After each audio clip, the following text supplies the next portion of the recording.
과거 속 오늘엔 어떤 일이 있었을까요? 영상으로 떠나는 라떼뉴스 여행. 영상실로 오늘 안녕하세요. 아나운서 조진영. 아나운서 이은솔입니다. 아, 은솔 씨 그거 아세요? 어떤 거요? 올 한 해가 지금 한 달 정도밖에 안 남았어요. 슬프다. 벌써요? 그러니까요. 시간이 이렇게 진짜 한 살씩 더 먹는 거예요. 너무 빨라요. 네. 그래서 제가 내년 또 트렌드를 한번 알아봤는데 벌써요? 2023년에는 디깅이라는 이 단어가 떠오르고 있더라고요. 디깅? 네. 뭐죠? 말 그대로 좀 깊게 판다라는 뜻인데 이제 한 분야를 깊게 파는 건 또 요즘 추세이기도 하잖아요. 그렇죠. 앞으로는 일 이외에 또 어떤 취미에 진심으로 그런 다가가는 사람들이 더 많이 늘어날 거다. 지금 이런 전망이 나오고 있습니다. 그렇군요. 그럼 진혁 씨는 2023년에는 어떤 거에 좀 과몰입하고 싶으신지? 당연히 역사 아닐까요? 역사요? 그럼요. 전 오늘의 MC니까. 진심이 너무 느껴지네요. 멋진 계획입니다. 이뤄질 수 있길 바라고요. 일단 진혁 씨 취미는 살짝 넣어두고 2023년에 다시 꺼내기로 하고 이번엔 과거 이야기를 디깅 함께 해볼까요? 좋습니다. 그럼 과거 속 오늘엔 어떤 일들이 있었는지 함께 보시죠.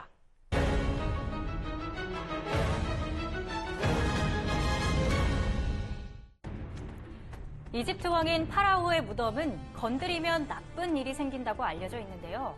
그 소문은 오랜 세월 파라오의 저주로 불리며 사람들 사이에서 떠돌았습니다. 이 같은 소문은 대부분 파라오의 관에 적힌 죽은 자의 안녕을 방해하는 자에게 저주가 있으라라는 문구에서 비롯됐는데요. 하지만 이집트 18왕조의 파라오였던 투탕카멘의 관에는 이와 정반대로 왕의 이름을 알리는 자에게 복이 있으라라는 글귀가 적혀 있습니다. 그리고 1922년 11월 26일 영국의 고고학자 하워드 카터가 이집트 제18왕조 12대 왕 투탕카멘의 무덤을 발견했습니다. 당시에 파라오의 저주를 믿는 사람들은 발굴하기가 무서웠을 것 같은데 네. 발굴 작업에 관련된 사건은 없었나요? 네, 발굴 당시 발견자 카터가 키우던 애완새가 있었는데 카나리아가 이 이집트 왕의 머리를 장식하는 동물인 코브라에게 잡아먹히면서 인부들이 발굴 작업에 불길한 징조라며 두려워했다고 합니다.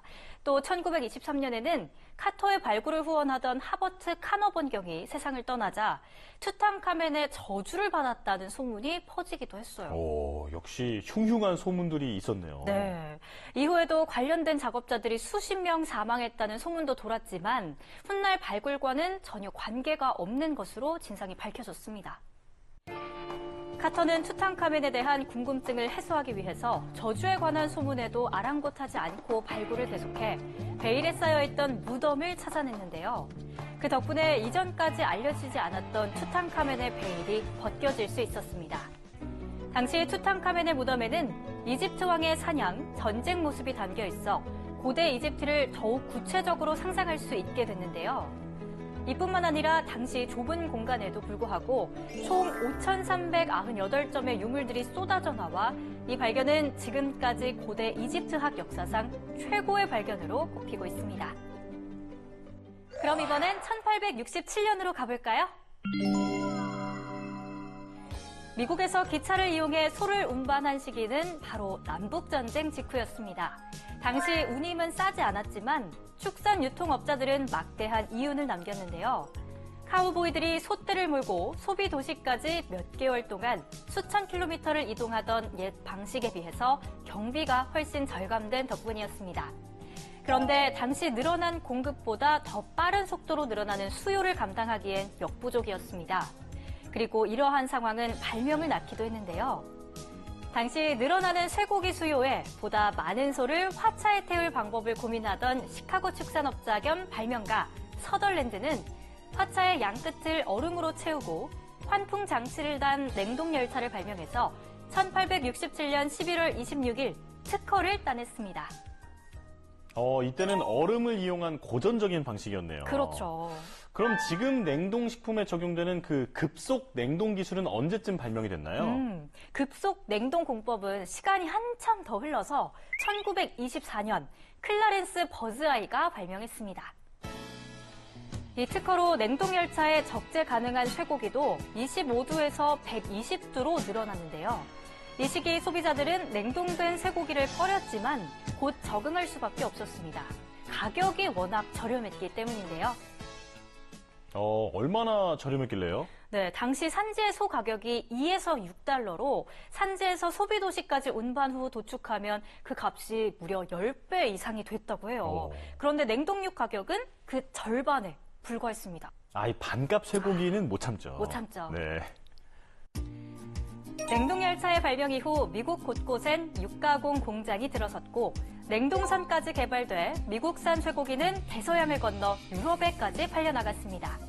남북전쟁 직전까지 1,200만 달러 수준이었던 미국의 적색 육류 시장은 20세기 초반 40억 달러 수준으로 커졌는데요.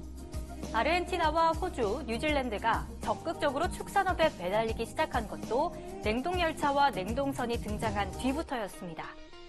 육류 전성시대를 연 냉동열차는 이후 냉동기술의 발전과 함께 현재 더 진화된 형태로 우리 삶에 녹아들어 있습니다.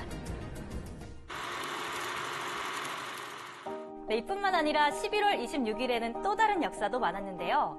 1883년에는 조선이 영국, 독일과 통상조약을 각각 체결하기도 했습니다. 어떤 내용이 포함되어 있었나요? 네, 당시 영국과의 통상조약에는 영국 상인들에 대한 특혜 등이 명시가 되어 있었는데요.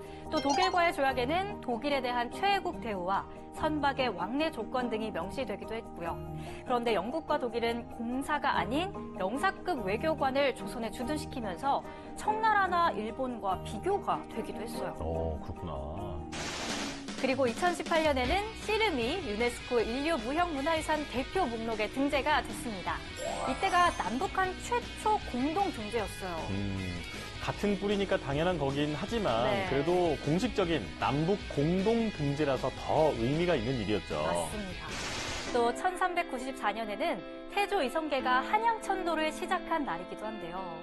이때부터 서울 수도 시대가 시작이 되는 건가요? 맞습니다. 당시 개성에서 한양으로 옮기기까지 많은 사람들이 터를 옮기는 것을 반대했다고 하는데요. 하지만 태조 이성계는 효율적인 중앙 집권 정치가 가능하다고 생각해 한양천도를 단행했다고 해요. 자, 이렇게 오늘도 열심히 과거 속으로 달려봤는데요. 영상실록으로 만나본 오늘의 과거, 여러분은 어떠셨나요? 그럼 다음 시간 더 알찬 이야기로 만나요.